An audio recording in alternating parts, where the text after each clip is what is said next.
What if I told you that everything you think you know about the size of countries is completely wrong? That Greenland isn't actually as big as Africa, and that the map hanging in your classroom has been lying to you your entire life? Welcome to the story of the map that deceived the world for over 450 years. Hey everyone, and welcome back to the channel. Today we're diving into one of the most fascinating geographical controversies of all time. How a single map projection has shaped our entire worldview, influenced global politics. Yes, literally lied to billions of people about the true size of our planet. But before we uncover this cartographic conspiracy, make sure to hit that subscribe button and ring the notification bell. Trust me, after today's video, you'll never look at a map the same way again. Our story begins in 1569 with a Flemish cartographer named Gerardus Now, Mercator wasn't trying to deceive anyone. Quite the opposite. He created his projection to solve a very real problem for sailors and navigators. You see, if you're sailing across the ocean, you need to know that if you follow a compass bearing of, say, northeast, you'll actually end up where you're supposed to go. Mercator's projection was revolutionary because it allowed sailors to draw a straight line on the map, follow that direction with their compass, and reach their destination safely. The problem: to make this work mathematically, Mercator had to make some serious compromises. As you move away from the equator toward the poles, countries and continents get stretched out, massively stretched out. But here's where it gets interesting. This wasn't supposed to be permanent. These maps were tools for navigation, not education. Yet somehow, this navigation tool became the way we visualize our world. So just how wrong is our mental map of the world? Prepare to have your mind blown. On a Mercator map, Greenland appears to be roughly the same size as Africa. In reality, Africa is 14 times larger than Greenland. 14 times! You could fit the entire United States, China, India, and most of Europe inside Africa, and there would still be room left over. But it gets worse. Alaska looks massive compared to Brazil on most maps, but Brazil is actually 5 times larger. Europe appears bigger than South America, but South America is nearly twice the size of Europe. This distortion was so significant that it even made it into popular culture. There's a famous scene from The West Wing where representatives from the Organization of Cartographers for Social Equality visit the White House to advocate for the Peters Projection, a map that shows countries in their true relative sizes. As one character puts it, it's where you've been living this whole time, referring to how our perception of the world has been fundamentally warped by the Mercator Projection.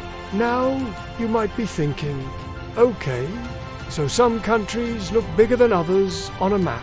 So what? But the implications run much deeper than you might imagine. The Mercator Projection systematically makes countries closer to the equator, which include most of Africa, South America, and Southeast Asia, appear smaller than they actually are. Meanwhile, countries in the Northern Hemisphere, Europe, North America, Russia, appear disproportionately large.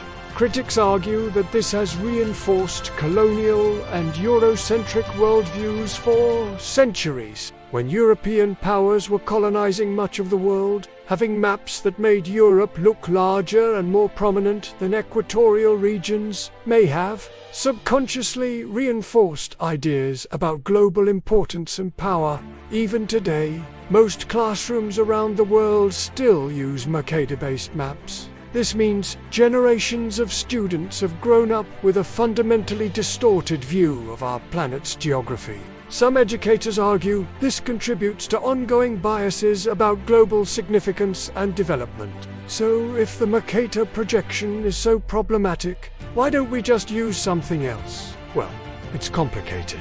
The Peters projection, championed in the 1970s by Dr. Arno Peters, maintains accurate relative sizes, but severely distorts shapes. Countries look stretched and weird. Africa looks correct in size, but it's nearly unrecognizable in shape.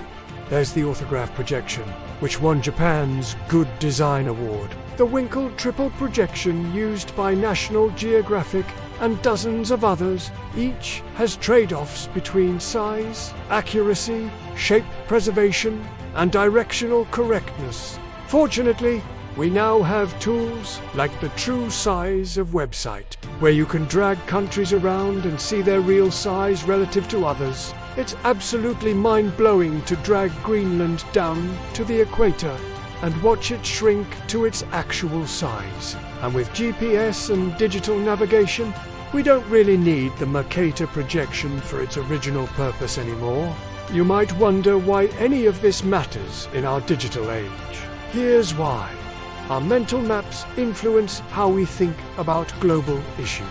When we see Africa as small on maps, we might underestimate its massive population, vast resources, and critical role in global climate patterns. When we see Europe as disproportionately large, we might overestimate its geographical significance compared to other regions. Some schools and organizations are now switching to more accurate projections. Boston Public Schools made headlines in 2017 when they replaced Mercator maps with the Peters projection in their classrooms. Even tech companies are taking notice. While Google Maps still uses a version of Mercator for technical reasons, they've made adjustments to reduce distortion, and many mapping apps now offer alternative projections. So there you have it. The map that lied to the world. For over 4 centuries, the Mercator projection has shaped how we see our planet, influencing everything from education to politics to our basic understanding of geography. The next time you look at a world map, remember, what you're seeing isn't reality. It's just one way of representing our spherical Earth on a flat surface. Each projection tells a different story, and it's important to understand which story you're being told. I want to hear from you. Were you shocked by any of these size revelations? Which country's true size surprised you the most? Let me know in the comments below.